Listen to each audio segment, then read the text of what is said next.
예, 재무부동산과 통계 6주차 세 번째 시간, 마지막 시간입니다. 이번 시간에는 이제 채비 셰프의 정리서부터 나가보도록 하겠습니다. 지난 시간에는 이제 첨도, 외도, 그리고 이제 어, 하나를 더 했었죠. 상대적 위치에 대해서 했었죠. 그래서 상대적 위치 같은 경우에는 좀 많이 활용을 할 수가 있어요. 그래서 집값, 구하는 산식, 그 표준화 산식이라고 얘기하는 거 그거 좀 많이 보시면 좋을 듯 싶고요. 그 다음에 뭐 수능 보고 대학 입시하고 그럴 때도 이 집값 조금 변형한 T값이라고 하는 거 가지고 하는데요. 사실은 아까 그 집값 구하는 산식, 표준화 산식이 T값 구하는 산식입니다. 그래서 그냥 그 모집단 전체를 가지고 할 때는 집값이라고 하고요.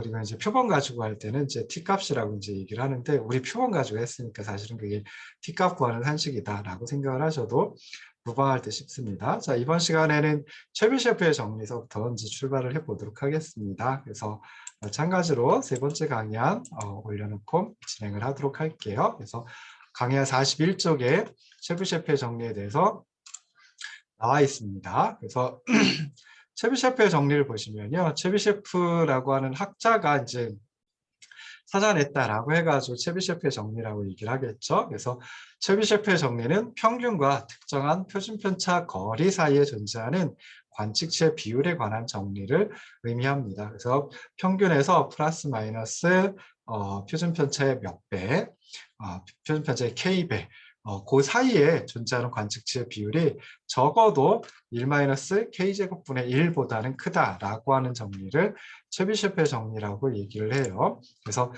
조건이 이제 그 K값이 1보다 커야 됩니다. K값이 1보다 적으면 이제 조금 말이 안 되는 결과가 나오기도 하고 그러거든요. 그래서 1보다 큰 K값에 대해서 평균 더하기 K 곱하기 표준 편차, 그리고 평균 빼기 K 곱하기 표준 편차, 이게 범위가 되겠죠. 구간이 되겠죠. 그래서 그 구간 사이에 속하는 관측치의 비율이 적어도 1 빼기 K제곱분의 1 보다는 크다라고 하는 정리를 의미한다라고 생각하시면 좋을 듯 싶어요. 채비 셰프의 정리할 때 채비 셰프라고 하는 학자의 이름이 정확한지는 잘 모르겠습니다. 대부분의 교재에서 채비 셰프라고 얘기를 하는데요. 이것도 이제 그 동구권 그러니까 동구권 출신이겠죠. 그래서 동유럽 출신이겠죠. 그래서 채비 셰프를 뭐 쉐비 셰프라고 부르시는 분들도 있고 그렇긴 하더라고요. 네, 저는 채비 셰프라고 이제 기억을 하고 있고요. 그 다음에 또 여기서 보시면 이제 수식으로 산식으로 표현하면 이렇게 이제 산식으로 표현할 수 있습니다. 그래서 그 P는 이제 여기서는 확률을 갖다 의미를 하고요. 확률 또는 비율을 갖다 의미합니다. 그러면서 이제 좌변 그 P 대괄호하고 그 안에 들어가 있는 게 이제 절대값 xi 빼기 x바 x 해서 이제 i번째 관측치에서 평균을 빼준 크기가 되죠. 그리고 절대값을 취하니까 이제 0보다 큰 숫자 또는 0보다 크거나 같은 숫자가 나오게 돼요. 그래서 이것이 표준편차 S의 K배, K는 1보다 큰 값이라고 그랬죠. 그래서 그 속에 속할 비율이, 그러니까 그것보다 더 적은 비율이 그게 이제 요걸 절대값이 나오니까 절대값이 나오면 항상 두 가지 경우를 생각해 봐야 되죠. 그래서 절대값을 풀었을 때 0보다 큰 값이 나올 수도 있고 0보다 적은 값이 나올 수도 있습니다. 그래서 요걸 갖다 풀어버리면요. 요 밑에 있는 요 산식이 돼버려요. 요 산식에 그 P하고 대괄호 속에 들어가 있는 게 돼버려요. 그래서 X바 빼기 K 곱하기 S 보다는 크고, 그 다음에 X바 플러스 K 곱하기 S, 이것보다는 적을 확률 또는 그 구간에 속하는 관측치의 비율이 1-K제곱분의 1보다는 크다라고 하는 소리이다라고 생각을 하시면 좋을 듯 싶습니다. 그래서 이걸 이제 조금 줄여서 표현할 때 이렇게 그 절대값을 취해가지고 이제 절대값으로 표현해가지고 이제 하기도 합니다. 그래서 결국은 요 소리입니다. 요 소리. 그래서 어떤 i번째 관측치가 있는데 그 i번째 관측치가 표본 평균 바 x에서 표준 편차 s의 k배 만큼보다 더 적은 그 값에서 그게 이제 하한 값이 되는 거죠. 그리고 표본 평균 바 x에서 표준 편차 s의 k배 더해준 거, 그게 이제 상한이 됩니다. 그래서 그 구간에 속하는 i번째 관측치, 그 관측치의 비율이, 관측치의 비율이 1-k제곱분의 1보다는 크다라고 하는 그런 의미이다라고 생각을 하시면 좋을 듯 싶어요. 그래서 K값이 2, 3, 4 각각 2, 3, 4일 때 체비셰프의 정리를 적용해 보면은요.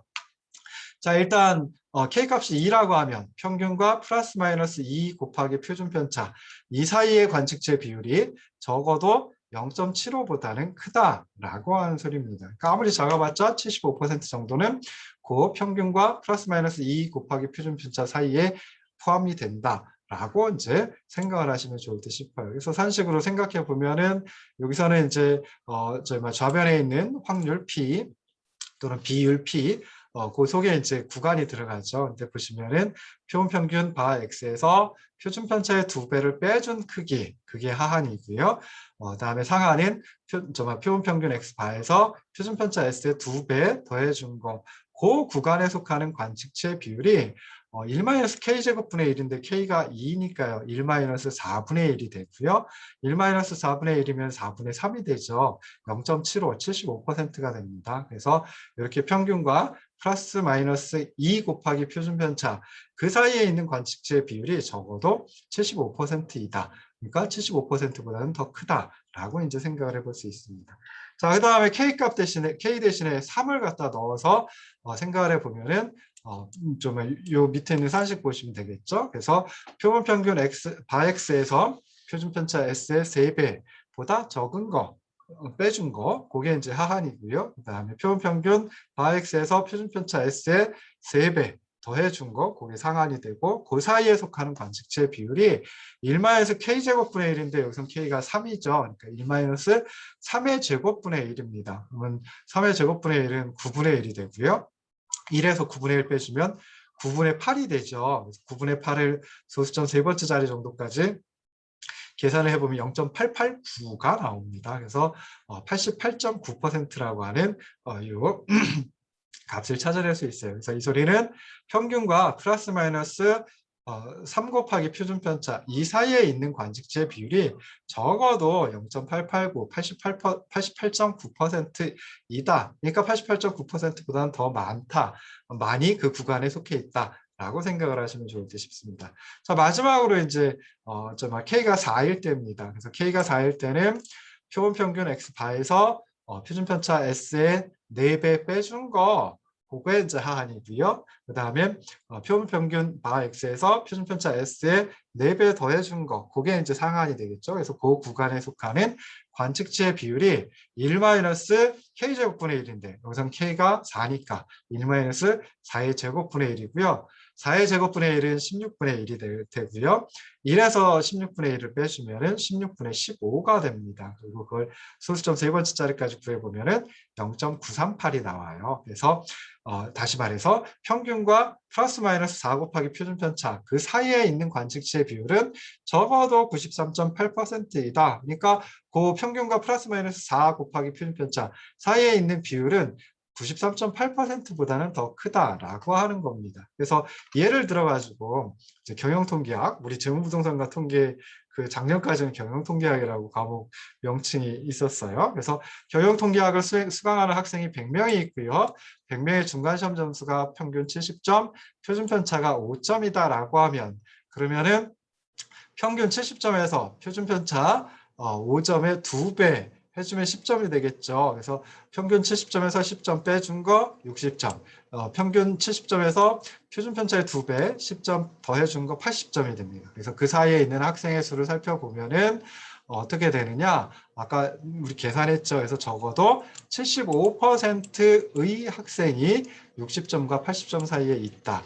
그래서 60점과 80점 사이에 75% 이상이 있으니까 그 사이에 굉장히 많이 몰려있다라고 이제 생각을 해볼 수 있습니다. 자, 그 다음에 58점과 82점이다라고 하면, 자, 이거는 58점의 K값은 마이너스 2.4입니다. 그러니까 58에서 70 빼주고 나누기 5 해주면은, 그러니까 요 그 관측제 값 58이라고 하고요. 거기서 70 표본 평균 빼주고 그리고 표준 편차 5로 더 나눠주면 마이너스 2.4가 되거든요. 그래서 그게 이제 K 값이에요.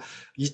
플러스 마이너스 2.4가 이제 K 값이다라고 생각해 보시면 돼요. 그래서 이제 52점은 평균 70점에서 표준 편차 5점의 2.4배만큼 더 적은 값이 되고요. 그다음에 82점은 마찬가지로 계산해 보면 평균 70점에서 표준 편차 5점의 2.4배만큼 더 큰 숫자가 돼요. 그래서 58점과 82점 사이에 있는 학생의 수 비율 살펴보면은 1-k제곱분의 1, 1-2.4의 제곱분의 1이 되고요. 이걸 계산해 보면 0.826이라고 하는 값을 찾아낼 수 있습니다. 그러니까 58점에서 82점 사이에 있는 학생의 수가 적어도 82.6%이다 라고 하니까 58점하고 82점 사이에는 전체 학생의 82.6%가 그 점수가 전체 학생의 점수에서 82.6%가 거기에 몰려 있다.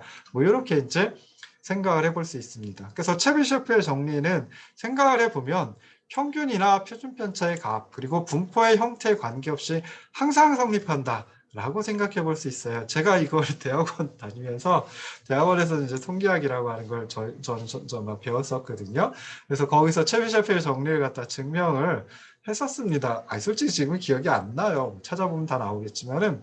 그래서 그때 그게 이제 통계학이라는 과목에 그러니까 정확하게 이제 정말 통계 이론이라고 하는 과목이었는데요. 대학원 과목에서 하여튼 이 증명하는 문제가 시험 문제로 출제가 됐던 적이 있었어요. 그래서 열심히 또 이제 증명하는 그 산식을 갖다가 어떻게 전개를 해야 되는지 열심히 기억을 했던 그런 생각도 납니다. 그래서 체비셰프의 정리는 평균이 어떤 값을 갖든지 표준 편차가 어떤 값을 갖든지 또는 분포의 형태가 어떤 형태인지 뭐 아까 말씀드렸죠. 왼쪽 고리 분포냐 오른쪽 고리 분포냐 좌우 대칭이냐 뭐 이런 거 상관없고요. 첨도 외도도 상관없습니다. 그래서 이런 거에 관계없이 체비셰프의 정리는 항상 성립한다라고 생각해 볼 수 있어요. 그렇기 때문에 여기 체비셰프의 정리에 들어가는 건 평균하고 표준 편차 딱 두 가지만 들어가죠. 그래서 어떤 분포를 취하는 자료이든지 평균과 표준 편차만으로 그 자료의 분포를 충분히 요약해서 정말 설명할 수 있다, 보여줄 수 있다. 이렇게 이제 기억을 하시면 좋을 듯 싶습니다. 그래서 그걸 갖다 보여주는 게 체비셰프의 정리다라고 생각을 하시면 좋겠어요. 자, 그리고 나서 이제 우리가 또 할 게 이제 경험 법칙이라고 하는 겁니다. 그래서 경험 법칙은 이게 좋게 얘기하면 경험 법칙 엠피리컬 룰이라고 이제 할 수 있는데요. 조금 다르게 해석해 보면은 이제 주먹 구구식이라고 이제 생각을 할 수도 있습니다. 그래서 실제로 많은 경우에 자료는 좌우 대칭이고요. 종 모양의 분포 형태를 취하는 경우가 많이 있습니다. 그래서 종 모양이니까 이제 봉우리가 하나이다라고 생각을 해볼 수 있죠. 그래서 좌우대칭에서 종 모양 분포를 취하는 경우가 많은데요. 현실에서는 이런 그 분포 형태를 가지지 않는 경우도 나오기도 합니다. 그러면은 그때는 이제 여러 가지 조작을 통해 수학적인 조작을 통해 가지고 좌우대칭에서 종 모양이 적어도 종 모양이 그러니까 봉우리가 하나인 그런 분포를 취하도록 수학적으로 조작을 해줘요. 그래서 실제로 이제 그렇게 조작을 가하고 난 다음에는 많은 자료가 좌우대칭에서 종 모양의 분포 형태를 가지는 경우가 많습니다. 그래서 이렇게 근사적으로 대칭 분포, 그러니까 정확하게 좌우대칭은 아니지만 좌우대칭에 비슷하다. 근사가 그거죠. 그 가까울 근자에 비슷할 사자 써가지고 가깝고 비슷하다. 그러니까 정확히 정규 분포, 좌우대칭 분포를 가지지는 않지만 그래도 좌우대칭에 가깝다라고 하는 경우에는 평균과 특정한 표준 편차 사이에 존재하는 자료의 비율이 이 경험 법칙을 이용해 가지고 어느 정도 구할 수 있습니다. 그래서 그걸 갖다가 이제 살펴보는데요. 자료의 분포가 종 모양의 분포를 취한다라고 하면 그때는 평균과 플러스 마이너스 1 곱하기 표준 편차, 그러니까 평균 빼기 표준 편차, 그리고 평균 플러스 표준 편차 요 사이에 속하는 관측체 비율이 근사적으로 68%이다. 그러니까 68%에 가깝다. 이렇게 생각을 하시면 될 뜻이고요. 그 다음에 평균과 플러스 마이너스 2 표준 편차. 평균과 플러스 마이너스 2 곱하기 표준 편차 사이에 그러니까 이 소리는 뭔 소리가 되겠어요? 평균에서 표준 편차의 2배 빼준 그 크기에서 평균에서 표준 편차의 2배 더해준 그 크기 사이의 비율이 근사적으로 95%이다. 그러니까 정확하게 95%는 아니지만 그래도 95%에 가깝다. 마지막으로 평균과 플러스 마이너스 3 곱하기 표준 편차 사이에 속하는 관측치의 비율은 근사적으로 99.7%이다. 그러니까 99.7%에 가깝다. 이렇게 이제 생각을 하시면 좋을 듯 싶습니다. 자, 그러면 이제 또 예를 들어 가지고 어떤 생산 라인에서 섬유유연제를 용기에 자동으로 이제 주입을 해요. 주입되는 무게 또는 용량은 종 모양의 분포 형태를 가지고 있다라고 하고요. 그리고 열심히 자료를 조사해 봤더니 평균은 1.6kg, 그리고 표준 편차는 0.025kg이더라. 라고 하는 걸 찾아냈습니다. 자, 그러면은 평균과 플러스 마이너스 1 곱하기 표준 편차 사이에 이거 해보시면 평균이 1.6kg이고요. 표준 편차는 0.025kg이에요. 곱하기 1이니까 1.6kg에서 0.025kg 빼준 거, 그게 1.575kg이고요. 평균 1.6kg에서 0.025kg 표준 편차 더해준 게 1.625kg이에요. 그래서 요 사이에 속하는 용기의 비율이 근사적으로 68%이다. 68%에 가깝다. 그 다음에 평균과 플러스 마이너스 2 곱하기 표준 편차 사이 이 구간을 구하면은 1550kg과 1650kg 사이가 됩니다. 그래서 요 범위의 용기의 비율은 근사적으로 95%이다 라고 하는 거 생각해 볼 수 있고요. 그 다음에 평균과 플러스 마이너스 3 곱하기 표준 편차 요 사이 그게 이제 1525kg 그리고 1675kg 사이가 됩니다. 그래서 요 사이에 속하는 용기의 비율은 근사적으로 99.7%이다 라고 하는 거 이제 생각을 해볼 수 있어요. 그래서 이것도 그냥 어떻게 보면은 그냥 경험적인 법칙입니다. 그래서 이게 꼭 맞는다? 꼭 맞는 건 아니에요. 그렇지만 경험적으로 봤을 때는 이렇다라고 하는 걸 살펴볼 수 있고요. 이걸 통해서도 우리가 알 수 있는 건 뭐예요? 어떤 자료의 분포, 어떤 자료에 속해 있는 관측치 어떤 것들이 속해 있을까? 어디에 집중되어 있을까? 얼마만큼 집중되어 있을까? 그 분포의 모양은 어떤 모양일까? 이런 거 생각할 때 평균과 표준 편차만으로도 충분히 생각할 수 있다. 충분히 설명할 수 있다라고 기억을 하시면 좋을 듯 싶습니다. 자, 그리고 나서 이제 이상치, 아웃라이어를 어떻게 판정할까? 뭐 아웃라이어를 판정하는 거, 아웃라이어라고 하는 것은 이제 어떤 관측치가 비정상적으로 크거나 비정상적으로 작은 값이다라고 할 때 그 값을, 그 관측치를 특이값, 이상치, 뭐 이상점화, 그리고 이제 아웃라이어, 뭐 이렇게 이제 생각을 해볼 수 있습니다. 이상치는 어떻게 이제 나타날까 했을 때 첫 번째는 부정확하게 기록된 그런 관측치일 수도 있어요. 그러니까 측정은 잘 했는데요. 근데 그걸 갖다가 기록을 할 때 이제 잘못 기록한 그런 경우가 있을 수 있고요. 그 다음에 자료에 포함되면 안 되는데 부정확하게 포함된 관측치일 수도 있어요. 그래서 원래는 자료에 포함시키면 안 되는데 근데 포함이 된 경우도 있을 수 있어요. 그리고 세 번째는 정확하게 기록되고 포함된 관측치일 수도 있습니다. 그러니까 포함되어야 할 관측치이면서 정확하게 기록되었다. 근데 이상치가 있다. 라고도 이제 생각을 해볼 수 있어요. 그래서 이렇게 앞에 두 가지 부정확하게 기록되거나 부정확하게 포함되었다라고 하면은 그러면 이건 자료에 포함시킨 정말 좀 고쳐야 되겠죠. 수정을 해야 되겠죠. 그래서 부정확하게 기록됐다 그러면 정확하게 기록을 다시 해야 될 테고요. 부정확하게 포함이 돼 있다라고 하면 그거는 제외를 시켜야 돼요. 그래서 자료를 분석하기에 앞서서 정확성이나 적절성을 확인해야 하고요. 그 다음에 또 어떤 경우에는 제거를 해야만 하는 경우도 있을 수 있습니다. 그래서 부정확하게 포함되었다라고 하면 제거를 할 수도 있고요. 또는 그냥 정확하게 기록되고 정확하게 포함된 관측치라도 그래도 너무 좀 비정상적으로 크다 또는 비정상적으로 적다라고 하면 그때는 자료 분석에서 제외할 수도 있다라고 생각을 하시면 좋을 듯 싶습니다. 그래서 이상치를 판정하는 방법 여러 가지 방법이 있어요. 근데 첫 번째 방법은 표준화 값인 G값을 활용하는 방법이 있습니다. 그래서 아까 경험 법칙 그거 생각해 보면 종 모양의 분포를 가지는 거의 모든 자료에서는 거의 모든 관측치들이 평균과 플러스 마이너스 3 곱하기 표준 편차 요 사이에 존재를 한다라고 하는 거 경험 법칙에서 우리가 살펴봤었습니다. 그래서 G값이 마이너스 3보다 적거나 또는 플러스 3보다 크다라고 하면 그때는 이상치로 판정해가지고 다시 확인을 해본다든지 또는 자료에 포함시키는 것이 맞는지 판단을 해야 될 필요가 있다라고 생각을 해볼 수 있어요. 그래서 첫 번째, 표준화 값인 G값을 활용할 때는 어떤 관측치가 표본 평균 X에서 표준 편차의 3배를 빼준 값보다 더 적거나 또는 그 표본 평균에서 표준 편차의 3배를 더해준 것보다 더 크다라고 하면 그때는 그 관측치를 이상치 아웃라이어로 판정하고 제거하는 이런 방법이 있을 수 있습니다. 그래서 아까 그 구간을 갖다가 그 최비셰프에 정리할 때도 그랬고 경험 법칙 할 때도 그랬고 구간을 갖다 정하는데요. 표본 평균이 있으면 그 표본 평균에서 표준 편차의 3배 빼준 값 그리고 표본 평균에서 표준 편차의 3배 더해준 값, 그 사이에 속하지 않는다라고 하면, 그러니까 이거 밖에 있는 거죠.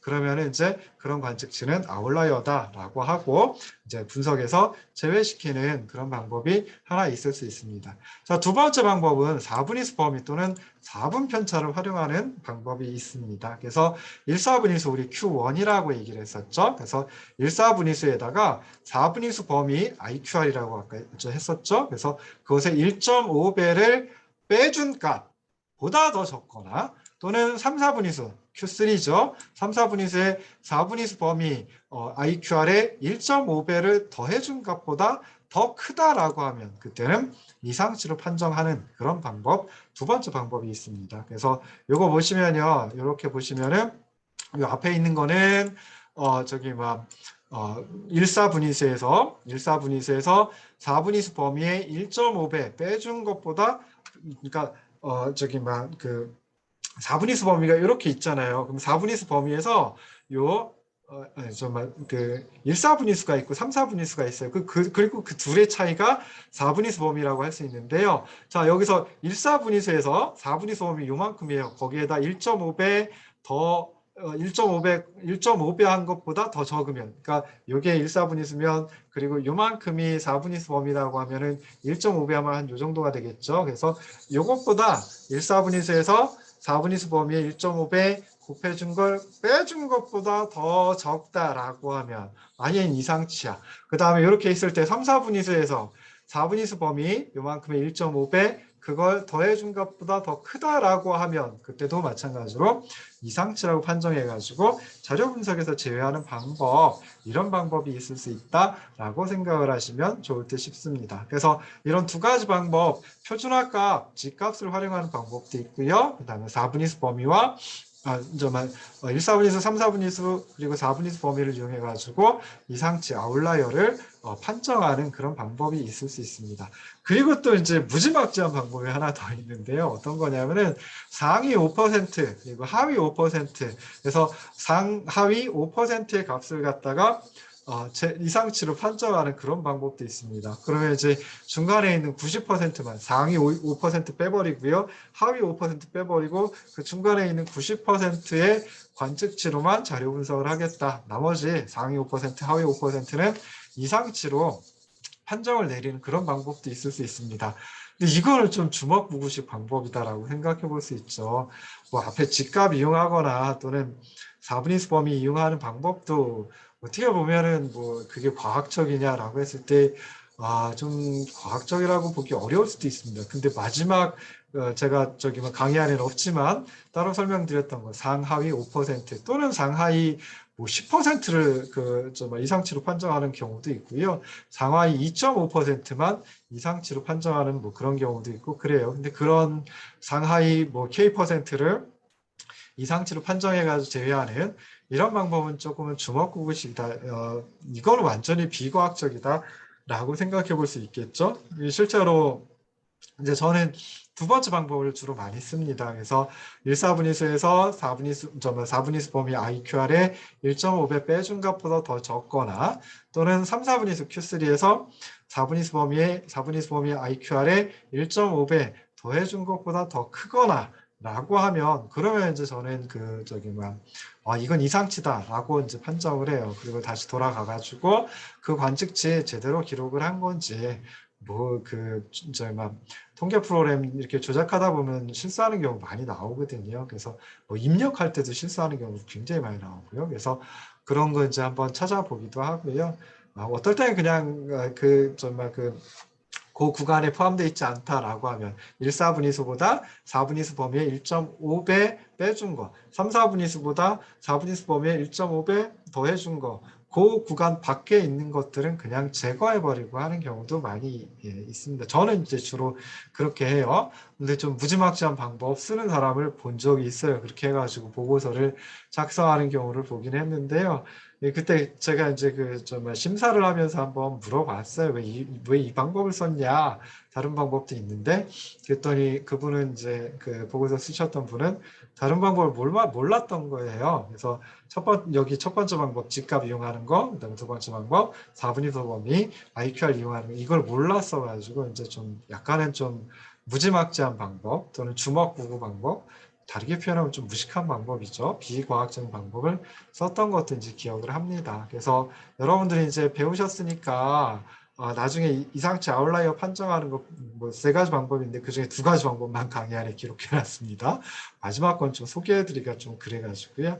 그래서 그 두 가지 방법 중에 한 가지 방법 택해 가지고 이상치 아웃라이어를 판정을 하고 뭐 다시 한번 그 확인을 해 본다든지 아니면 자료 분석할 때 빼버리신다든지 하는 뭐 그런 방법 뭐 많이 쓰지는 않을 텐데요. 나중에 이제 좀 그 대용량 데이터 가지고 이제 다룰 때 그때는 이제 그런 방법이 있다라고 하는 거 살펴보시면 좋을 듯 싶습니다. 자, 6주차 강의는 3개의 동영상으로 이루어져 있습니다.